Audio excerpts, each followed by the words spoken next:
Hey everyone, it's your girl Annette J. Morris, the owner of Go Getter LLC. And y'all know it's our vision at Go Getter LLC to help women to monetize their God-given gifts and convert that gift into a 5 to 7 figure income generating business that supports their lives and legacies. And I am your host for the Mind TV series. Y'all know the mind is moving in new directions. And every week I bring you all a bomb entrepreneur that is going to talk to you about their journey to and through entrepreneurship, and that has helped their lives to move in new directions. So y'all, I feel a little excited this week. Y'all know I'm excited every week about my guests, but this week I am bringing you all the head honcho behind this whole TV network, right? She is the owner and the brainchild and the mastermind behind the Inspire You Network that hosts this TV series. So I'm so excited this week, y'all. So tell the people who you are, just a little bit about yourself and tell them who you are. Yes, for sure. So first of all, thank you for even inviting me to come on. I'm definitely privileged to be on your show. So Yes. thank you so much for the invitation. So about me, my name is Alandria Lloyd. I am actually from Louisiana as well, which is where me and Annette met originally. Live in Atlanta now. Been a full entrepreneur for 14 years, full-time for the past 4. And I am the founder and creator of the Inspire You Network, where inspiration fuels the nation. Yeah, so she and I actually met at like a networking pop-up shop type event for your Yeah, church, right? shop. Mm-hmm. Yes, and we've been connected ever since. So at that time, you were what, just an author at that time? I know I Yeah, don't want to say just just an an author, but yeah, she has so much yeah, more going on now. So y'all will understand soon why I say just an author. yeah, that was my first book. So I was just trying to get out there, trying to figure that thing out on promoting and getting in new spaces and things like that. So yep, that's how we connected. Okay, and then from being an author, how did you go from one book to turning that into a business? Because that book actually evolved into something much more. Oh, absolutely. So what Okay. happened, and this is what I tell everybody too, it's like when you write one book, people are gonna start coming up to you asking you who helped you Mm-hmm. and how you did it. And they've been wanting to write a book, but they didn't know how to get started or who to go to for help. And Mm-hmm. so originally I would just tell them what I did, Mm-hmm. because I never even imagined helping anybody in this capacity. So I would Mm-hmm. just tell them. And then all of a sudden, so many people kept coming. I'm like, hold on now.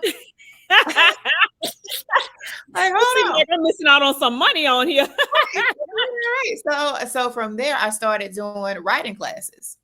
Okay. Writing classes for $19. I used to do Uh-huh. $19 webinars way back in 2015, 14, stuff like that. Uh-huh. So writing classes. And so, but people were getting, even from those classes, they were getting really good results. And so I did that for a while because I was scared to charge, because I'm like, Uh-huh. I'm just getting out here. So I don't want to charge too much, but I need to charge something. Yeah. And Mm-hmm. so started with that. And then from that, after they'd write their books, they were like, well, I need somebody to publish. And Mm-hmm. so that's literally how my publishing company was birthed, because of course, Mm-hmm. after I was helping the people, instead of referring them to somebody else, Somebody else, I'm right. like, yeah, like, let's keep all this in-house. And so Mm-hmm. that's how my publishing company, The Writer's Block, was birthed. And so from there, just still book coaching, me putting out more books, helping countless people. And I'm mostly focused on women. Mm-hmm. So women with, whether it was doing the coaching process, the entire process. And that's how the business even got started. It literally started with that one book. Okay, good. And the funny thing is, and I'm glad you said that, like finding a way to kind of keep them in your network, because one of the things that I realize about entrepreneurs is when they service a client, it's almost like, okay, I'm a one and done, as opposed to Yeah. you finding a way to keep those clients in-house and keep them into like a circle of buying things, right? So they started out with you with like a Mhm. low ticket writing class, right? And then you Right. found a way to keep them in the loop. Okay, so I helped you all to write it. Now you need somebody to publish it. Now I'm going to publish the book for you, right? So they kind of stay connected to you because they need to know how to write it, how to publish it. They need coaching ongoing to know how to Right. sell a particular book. Like, how do you feel like that's important to be able to provide, elevated services for clients so that they can stay in your loop? And that way, as an entrepreneur, you're not always looking for new clients. Like, where am Yeah. I finding new clients, right? Right. I say for anything, always see how you can add something supplemental, like a supplemental product to that. And that's really where the multiple streams come from. It isn't Mm-hmm. starting multiple businesses, cooking to selling plates today, doing hair tomorrow, Mm-hmm. um, changing tires on Wednesday. It's not all these different things because some people doing the most out here. Yeah, I'll be looking. absolutely. Yes. And so it's not all of that, but it's literally one business. And how can you turn it into an umbrella? How Yeah, can you add this leg and this leg? And so that's really what it's about. And everyone honestly can do that. Even absolutely. when Absolutely. thinking about when I was listening to, I think interview Super did, Super from New Orleans, a while back, and they were asking her how she got started with the crayon case. And first it was the lashes. Was it Correct. the Mm-hmm. lashes or the brows or something like that? No, to be honest, I really don't know which one she started with. I think it was the lashes though. Yeah, something like that, or maybe it's just like a brow pencil or something like that.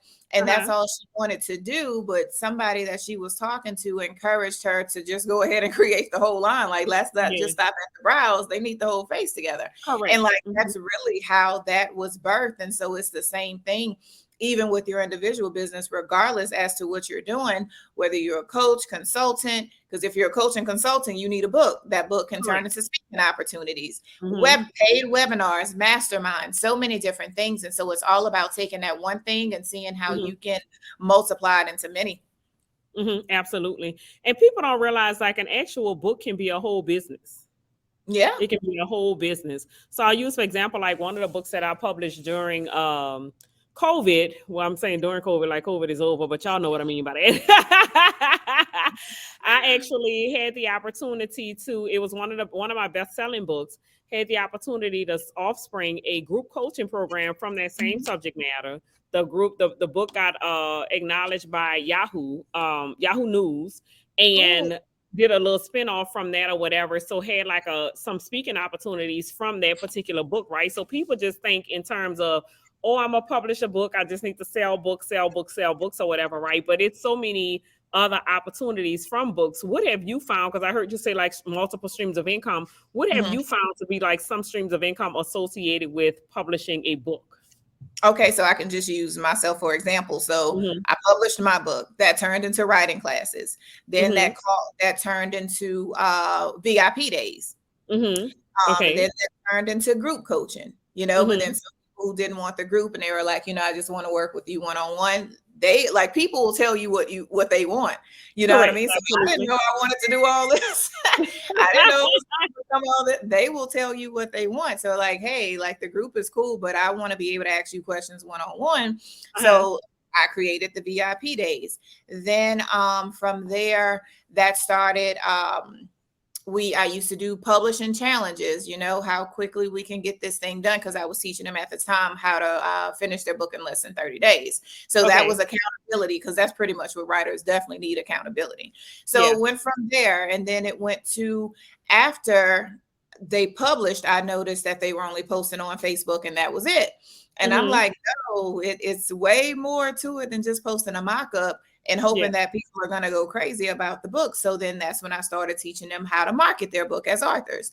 Okay. So I created a program called Entrepreneur Boot Camp, and that was a whole program on how to take your book from book to business, basically. Yeah. And so, and it went to that, and then I shut down the publishing company, and then created the whole television network, which is still a form of storytelling. It's just on a larger platform. Larger platform. Absolutely. Absolutely. So what piqued your interest in starting a whole television network? Honestly,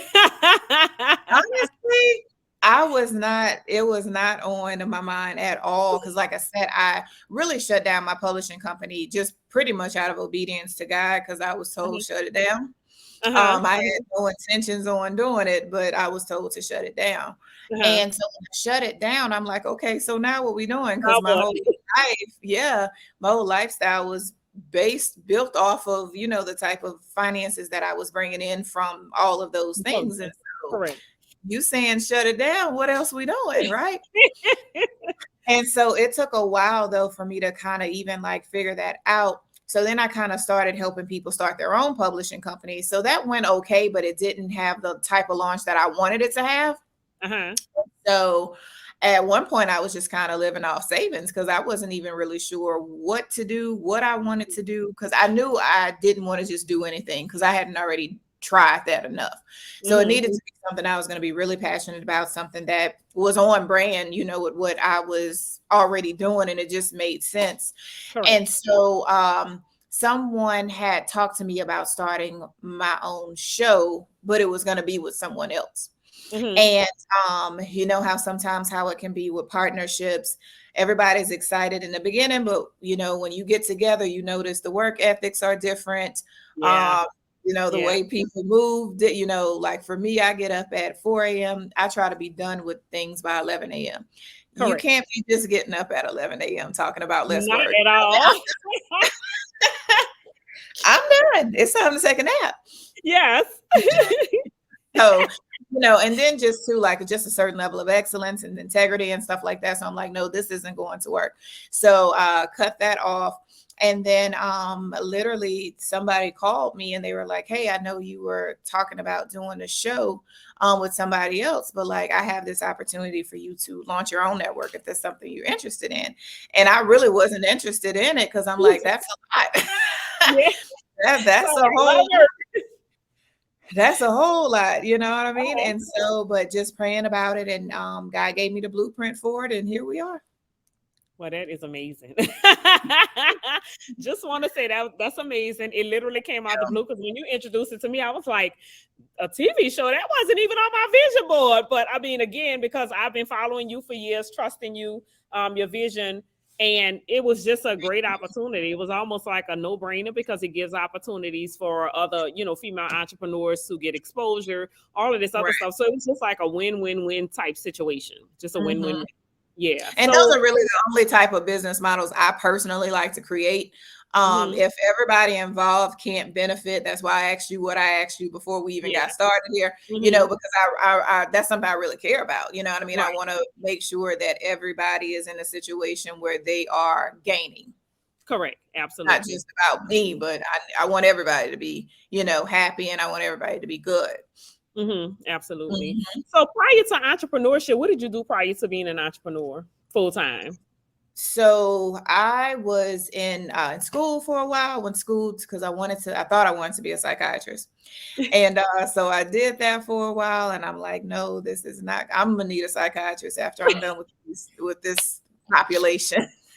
Because I used to work at the mental hospital in Mandeville before they shut it down. And so that was a good experience to let me know this is not how I want to live the rest of my life. I did enough time just to know this ain't what I want to do. Exactly. At all, you know, and so after that, really just like little whatever I could get, because you know it's not a lot of options down there, especially in Hammond where I'm from. You know, it's not a lot of, you just kind of can get what you can get. So, but a lot of my jobs were in like customer service and sales, which I hated. I hated sales because I'm like, either they want it or they don't. Like, I don't have time for all this extra stuff, but I'm so grateful for it because it literally taught me the stuff that I apply to my business every single day. You know, so all of those little odds and end jobs that I couldn't stand and wasn't paying me enough has really paid me on the back end. Correct. Yeah, absolutely. Absolutely. Yeah, I don't know if you knew that I was a therapist as well before I went full time entrepreneurship. Yeah, so I was a therapist for a good 5 years before I realized, first of all, this ain't paying me enough money to deal with all I love the idea of making impact, but I need to make income and impact. And we got to couple this thing together. Yeah, exactly. Yeah. So I need something else to do something else. Absolutely. So how has entrepreneurship, you've been doing this full time for 4 years. Is that what I heard you say earlier? Okay. So you did it part time for a little while? Yeah, for 14 years total, I've been, you know, in some form of business. Started out with a lot of MLMs, body wraps, noni juice, all types of stuff like that. That's how it started. I did Primerica for a while. And I liked it. I liked it for a while, but it became annoying for me really quickly, just because people didn't see the value in life insurance. So if anything happened, that would be the first thing they would let lapse, and then chargebacks, and you got to pay that money back from the advance that the company gave you on that sale. Yeah, and so it got to a point to where I was just giving away money because so many people were, not keeping up with their Mm-hmm. policies. And so I looked up and I was negative 3,000 in chargebacks. And I'm like, I'm not just going to keep doing this to keep going through this cycle. And so Correct. I'm like, that's not going to work. So I was like, God, I need something that people can see the value in, people can really, when I can touch the people I'm supposed to touch, but I can also keep some money as well In because my this own whole pocket, right? yeah. And so that's how that started. Absolutely. So how And then I have you wrote the book. Like I said, I wrote the book, and then it turned into, the whole all business? Mhm. Yeah. So tell me, as far as entrepreneurship, because I know we talk about it all the time, and entrepreneurship in itself has its many ups and it has its many downs. But Yeah. how has it been able to help you to move your life in new directions? So physically, because I moved from Louisiana to Georgia, Yeah. so it definitely helped me to do that and really just surround myself with just more like-minded people. You know what I Yeah. mean? Mm-hmm. Just a new atmosphere of people who are also creative, and just being in those type of environments encouraged me to keep going. So Mm-hmm. Mm-hmm. that's one way. And also just realizing of how much we limit ourselves sometimes by thinking that we're just as good as this job said we were. You know what I mean? Like, y'all just hired me for this position. Y'all threw me these few pennies and I had to make that stretch. And sometimes that can condition your mind to feel like, hey, this may be as good as it's going to get. But, Mm-hmm. I think that takes a certain level of frustration and just even, to stir up something in yourself to say, I'm better than this and Yeah. I can do better than this. And even though Mm-hmm. I may struggle in business sometimes, I'm going to still pay myself in a way where it's going to be better than what y'all were doing. You know what I Yeah. mean? On the job. Absolutely. So I'm going to figure out some kind of way to make sure I pay myself well. Yeah, absolutely. And then Mhm. how has it helped you as far as like flexibility and like dealing with your kids, motherhood, balancing all of those things? Like how have you been able to balance the two, motherhood and entrepreneurship? And has it helped you in any way in the motherhood space or motherhood realm? Yeah, so definitely, because I'm been a single mom the whole time. Mm-hmm. My son is 20 now. So Okay. over the last 4 years with me born when I was full time, he was already in high school. Okay. So, but flexibility, so I can go to track meets. Mm-hmm. I mean, and be there on time. You know what Mm-hmm. I'm saying? For the track meet, stay there the entire time, not having to Yeah. worry about rushing off, and just being able to be present more Mm-hmm. because I had that level of flexibility. That's something that was really, really important to me because I Mm-hmm. personally have a problem when I needed to ask somebody else if I could be there for my child. Absolutely. That didn't sit right with me at At all. And so all. I knew that I was not going to be able to continue that because y'all can't give me permission to be there for mine. And I'm all he got. You know Yeah, what I mean? exactly. So, Exactly. Yeah.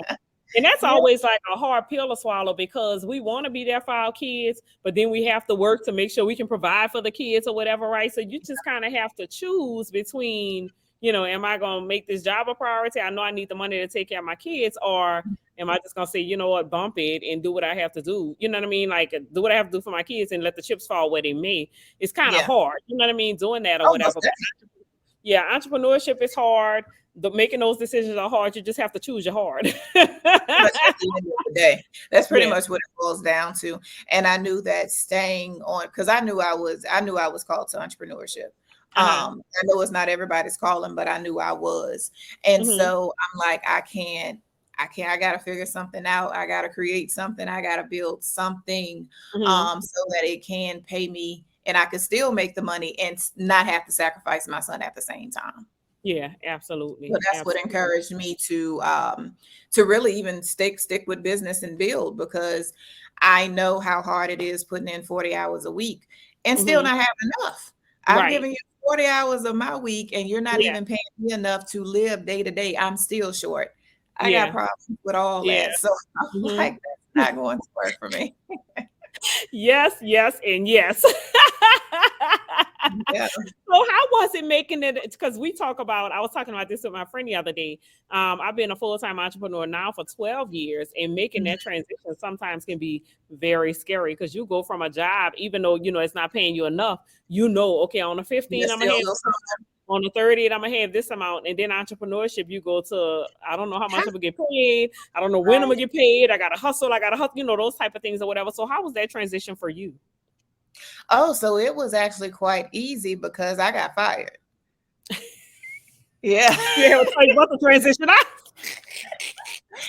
I got fired. And so the day but before I got fired, I knew it was going to happen. I had already seen that I was going to get fired. And so the day it happened, Holy Spirit was like, and you're not to work for anybody else. All of your gifts are going to make room for you. And I said, okay, that sounds good. But which gift? What room gonna be in? What's the first gift? All of them sound good, but what's the first one we started with? Yes, and I didn't know, because at that time too, I was in the life coaching space, and I really loved life coaching at that time. But it just, the clientele just wasn't rolling in like it needed to be rolling in, and it was just very, very unstable for me at that time. But I had still been doing writing classes all along throughout that whole time, and at this time I probably was in writing class for like 2 or 3 years. And so I was like, okay, so what we're doing, because like I said, I never wanted to go into like publishing full time. That was never what I first saw. And so one day I was laying on the couch one day, like after it happened, just waiting for this gift to pop up to see what it is we're going to use. And just one day somebody inboxed me and she was like, hey, when are you doing another writing class? She was like, I'm ready. Just let me know when you're going to do it. And I was like, that's it. You know what I mean? And so she was like, how much it is? And at first I was like, 27. I was like, no, I ain't working. We got to do more than $27. Absolutely. Yeah, absolutely. I got to bring this money in. Do more than that. So I said 97. So I sold out of that class so quickly within like a day or two. And my mind was blown, and that was it. I was like, yeah, we going to go from here. Yeah, all you really need is a chance to see what you can do for real. And once you see that, just keeping up with the tenacity and the commitment to keep it going. Yeah, absolutely. And then charging what you actually should be. Absolutely. Because we get so scared to attach a real price tag to anything, like, oh, people ain't gonna pay that. People don't have the money. Like, we don't know what's in people's pocket. We just assume that people not gonna pay it. Yeah. And I always say my people got money, the ones I'm called to serve. Absolutely. And they do. I'm called too. They got it. So if money. I'm talking to you and you don't have it today, you're not my person today. Yeah. And that's okay. This not your season to work with me. And let's just be okay with that and go on with it. Right? Let me continue to go on. So I can connect with those I am called to. And when I developed that attitude, as well as like taking the prices up and stuff like that, like I would have people pay me 4 and 5 figure ticket prices in full. You know what I mean? So I'm like, I've been shortchanging myself all these years. But again, you just need one chance to see what you really can do. Absolutely. And then believing. Right. Believing in yourself that you can get it done. Because again, if a job can see your value and decide, hey, I'm gonna pay you this particular salary for it, apparently you have more value than you even giving yourself for, right? They can't afford to pay you what you're worth, because again, it's a business. They need to keep money in there. Whatever you're bringing in, they need to keep a part of that to keep the business going. But the reality is they see the value in what you're offering. It's just really up to you to see the value as well and add tax. Like the old people say, like, charge what you're worth and add tax. That's really what it is. Yeah, and that's what did it for me too. The last job I had, the second to last job I had before I got fired, I was working for this oil and gas company, and we used to have to make calls and upsell, sell these trainers on packages and upsell them and do all of this. And so I remember one week I made them people over $174,000 in 1 week. Oh wow! Want to know what I got? Got my picture on the TV display. One top seller. Yeah. Some congratulations around the office, and that's as far as it went. Oh wow! And I remember coming home being so frustrated, like I really made these people 6 figures in a week. And because at that time I was living with my mom because I couldn't afford my own place. Yeah. So but you I'm making like, 6 figures for somebody else. I'm making 6 figures for y'all, and y'all not even paying me enough to pay my own rent. Yeah. No.